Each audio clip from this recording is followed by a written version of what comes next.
महाराष्ट्र में उद्धव गुट के दिग्गज नेता ने उद्धव के साथ किया बड़ा खेला। बंजारा समुदाय के दिग्गज नेता ने उद्धव गुट को कहा अलविदा। पार्टी छोड़ते ही महंत सुनील महाराज ने उद्धव ठाकरे पर लगाए गंभीर आरोप। महाराष्ट्र विधानसभा चुनाव की वोटिंग करीब है और उससे पहले उद्धव ठाकरे की पार्टी को तगड़ा झटका लगा है। दरअसल उद्धव ठाकरे की पार्टी के दिग्गज नेता और जो कि बंजारा समुदाय से आते हैं, उन्होंने पार्टी छोड़ने का ऐलान कर दिया है। ये चुनाव से पहले बहुत बड़ा झटका उद्धव ठाकरे के लिए है। वोटिंग का दिन करीब है, लेकिन इस तरीके से बंजारा समुदाय के ये बड़े नेता और जाने माने नेता हैं महंत सुनील महाराज, जिन्होंने उद्धव ठाकरे की पार्टी को अलविदा कह दिया है। लेकिन इसी के साथ पार्टी छोड़ते हुए उद्धव ठाकरे पर कई गंभीर आरोप लगाए हैं। उन्होंने साफ तौर पर कहा है कि पिछले 10 साल में उद्धव ठाकरे ने 10 मिनट का समय मिलने के लिए नहीं दिया है।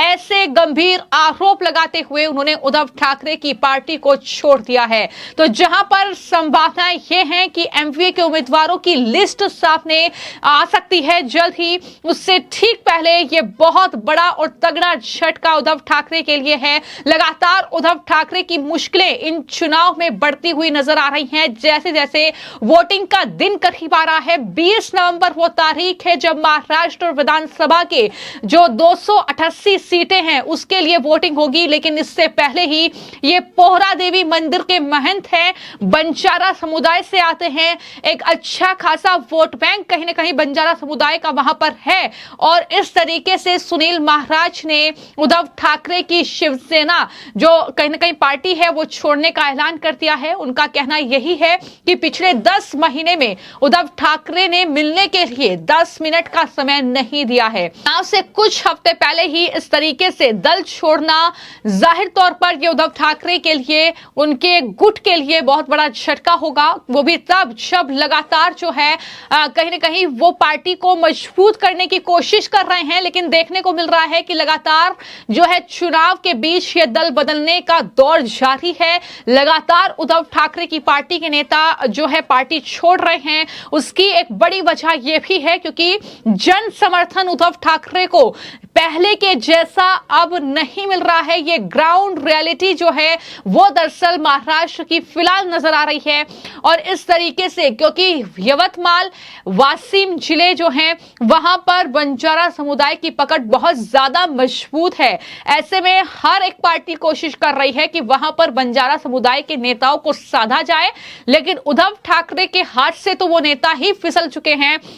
जिस तरीके से अब सुनील महाराज ने पार्टी छोड़ने की घोषणा कर दी है, पार्टी छोड़ दी है, वहीं समुदाय की राज्य के कई अन्य हिस्सों में भी मौजूदगी है। तो सवाल यही है कि अब सुनील महाराज किस पार्टी का रुख करेंगे? क्या वो बीजेपी का दामन थामेंगे? क्या वो महायुति में शामिल होंगे? किस पार्टी का रुख करेंगे? क्या होगा उनका अगला फैसला? इस पर भी सबकी निगाहें टिकी हुई है क्योंकि अगर उन्होंने उद्धव ठाकरे की पार्टी छोड़ी है तो इसी के साथ ये भी हो चुका है कि वहां से एक अच्छा खासा वोट बैंक जो है उद्धव ठाकरे के पास से उनका चला गया है। और ऐसे में अब वो किस पार्टी में शामिल होंगे, वो वोट बैंक कहां पर जाएगा, ये कहीं ना कहीं अब सवाल उठ रहे हैं। मैं आपको जानकारी दे दूं कि 30 सितंबर 2022 को महाराष्ट्र ने मातोश्री पहुंचकर उद्धव गुट का दामन थामा था। इसके बाद वंचित बहुजन अखाड़ी से बंजारा समुदाय के बड़े नेता रविकांत राठौड़ भी उद्धव ठाकरे की पार्टी में शामिल हो गए थे।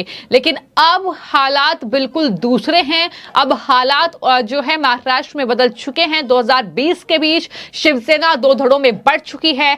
अब चुनाव वहां पर हैं। ये चुनाव कई मायनों में बहुत ज्यादा महत्वपूर्ण है। ये चुनाव ना सिर्फ ये तय करेंगे कि असली जो शिवसेना का तमगा है वो तो चुनाव आयोग ने शिंदे गुट को दिया है, लेकिन जाहिर तौर पर जनता किसके सर फहरा सजाएगी ये कहीं ना कहीं बहुत बड़ी चीज होगी जानना इन चुनावों में। इसके अलावा जिस तरीके से एनसीपी में 2 फाड़ हुई है तो उद्धव ठाकरे की शिवसेना टूटी है, तो वहीं पर जिस तरीके से अजीत पवार और शरद पवार की पार्टी में 2 फाड़ हुई है, ये भी जनता तय करेगी कि कौन ज्यादा सीटें लेकर इस चुनाव में आएगा।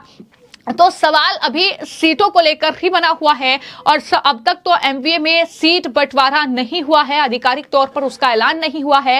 लेकिन जो खबर सामने आ रही है कि कांग्रेस को 105 सीटें से 110 सीटों के बीच पर वो चुनाव लड़ सकती है। वहीं गठबंधन के दो अन्य बड़े दल यानी यूबीटी के खाते में 90 से 95 और राष्ट्रवादी कांग्रेस पार्टी के खाते में 75 से 80 सीटें मिल सकती है। और जब ये सीटों का बंटवारा महाविकास अघाड़ी में हो रहा है तो जाहिर तौर पर बीजेपी लगातार निशाना साध रही है, यह कहते हुए कि किस तरीके से उद्धव ठाकरे ने 2019 में मुख्यमंत्री के पद के लालच के लिए अपने पैरों पर कुल्हाड़ी मारने का काम किया है, किस तरीके से अपना अस्तित्व कहीं ना कहीं एक तरीके से महाराष्ट्र में खोया है, किस तरीके से शिव सैनिकों का जो भरोसा था उद्धव ठाकरे पर वो कहीं ना कहीं अब भरोसा नहीं रहा है शिव सैनिकों को उद्धव ठाकरे पर। इन तमाम बातों का जिक्र जो है लगातार बीजेपी कर रही है और ग्राउंड पर भी जब लगातार हमारे रिपोर्टर्स हैं तो वो इस बात को कहीं ना कहीं वहां पर महसूस कर पा रहे हैं कि किस तरीके से वहां पर उद्धव ठाकरे से खासा नाराज है जनता और वो लगातार बाला साहेब ठाकरे का जिक्र वहां पर कर रही है कि किस तरीके से हिंदुत्व की पार्टी थी, वहां पर बात हिंदुत्व की होती थी, लेकिन आज जो है वो पार्टी तुष्टीकरण की राजनीति कर रही है। उन पार्टियों के साथ वो गठबंधन कर रही है जो तुष्टीकरण की राजनीति करते हैं, जो रोहिंग्याओं और घुसपैठियों को बचाने का काम करते हैं, जो उनका वोट बैंक जो है रोहिंग्या और घुसपैठे हैं। तो इस तरीके से लगातार गुस्सा और नाराजगी उद्धव ठाकरे के खिलाफ लगातार महाराष्ट्र में जनता का फूट रहा है। अब इसका नतीजा क्या होगा ये 23 नवंबर को महाराष्ट्र में तय होगा जब चुनावों के नतीजे सामने आएंगे। फिलहाल आपकी इस पूरे मामले को लेकर क्या राय है और महाराष्ट्र में जिस तरीके से ये लगातार चुनावी सरगर्मियां तेज हो रही हैं, वोटिंग का दिन करीब आ रहा है, आपको क्या लगता है कि महाराष्ट्र में किसके सिर सजेगा जीत का चेहरा? कमेंट बॉक्स में जरूर बताइएगा। धन्यवाद। कुछ ही घंटों में ये भी आपको बता दिया जाएगा। कोई मनमुटाव नहीं है, कोई सिर फुटअव्वल नहीं है। समय इसलिए लगता है कि जहां फलदार वृक्ष होते हैं ना, वहीं पर किसान, नौजवान और रहीवासी इकट्ठा होते हैं। जिस वृक्ष में फल ही नहीं लगे हैं जैसे महायुति, वहां काहे की भीड़ होगी, वहां काहे टिकट के लिए माथापच्ची होगी। टिकट की माथापच्ची रस्सा खेसी वहीं होती है जहां पर कुछ मिलना होता है। जहां पर जिताऊ सीटें हैं वहीं लोग आएंगे टिकट मांगने, इसीलिए इतना समय लग रहा है, लेकिन जल्दी ये मामला भी सुलझ जाएगा। ये फॉर्म दिया जा रहा है, जो कैंडिडेट हैं, लिस्ट आई नहीं है उससे पहले? ऐसा नहीं होता है। बहुत सारे हमारे चुने हुए विधायक हैं, बहुत सारे हमारे फिक्स हैं कि इनको ही देना है, तो उनको अंदरूनी रूप से दिया जाता है। उनको इशारा कहा जाता है कि आप तैयारी शुरू करिए, फॉर्म भरना। अभी आज ही कल ही तो फॉर्म भरना शुरू हुआ है, अभी है 6-7 दिन है इसमें। इस 6-7 दिनों में हमें लगता है कि बहुत कुछ क्लियर हो जाएगा और महाविकास अघाड़ी मिलकर चुनाव लड़ेगी।